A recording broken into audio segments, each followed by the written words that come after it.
My definition for social business is that social business is the next evolution for social media.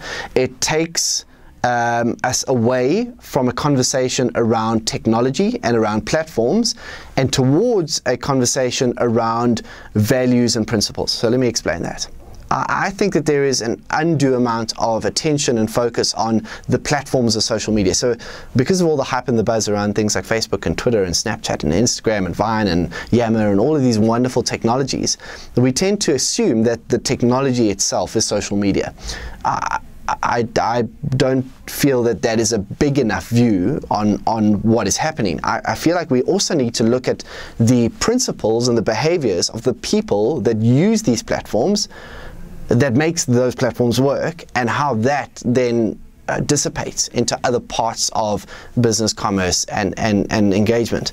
So to give you a very real example, you didn't get a manual when you joined Facebook. When you logged into Facebook for the first time, you weren't issued with a 58-page PDF manual explaining how to use the software. The software adapts to you as a user, and it's very, very self-explanatory, and it gets more valuable the more you use it. So there's a critical mass component. Now, that's not really about the technology. That's about people and about community and about sharing and openness.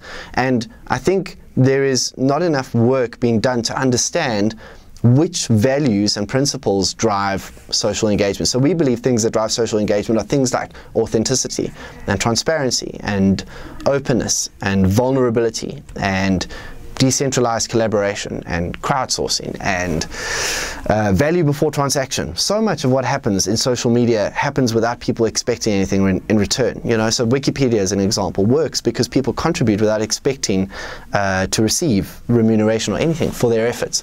Now, those values that drive social on the web are very seldom replicated in the big industrial age monolithic corporation. They are in some cases not just not replicated, they are fundamentally opposed to those behaviors. So, you look at the typical corporation and it's all about protectionism and process and system and isolation and compartmentalization and silos and clusters and hierarchies.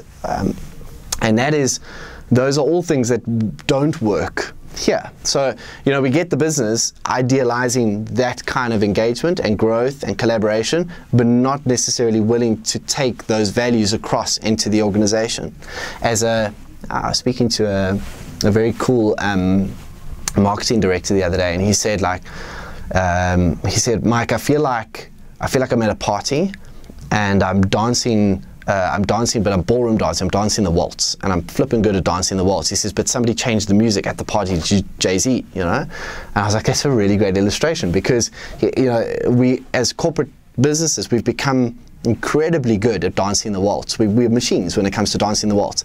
But somebody changed the music outside, and the rate of change outside the organization exceeds the rate of change inside the organization. When that happens, you have very few choices left but to change. That change, I believe, is driven by values and principles, and the name we're giving it is social business.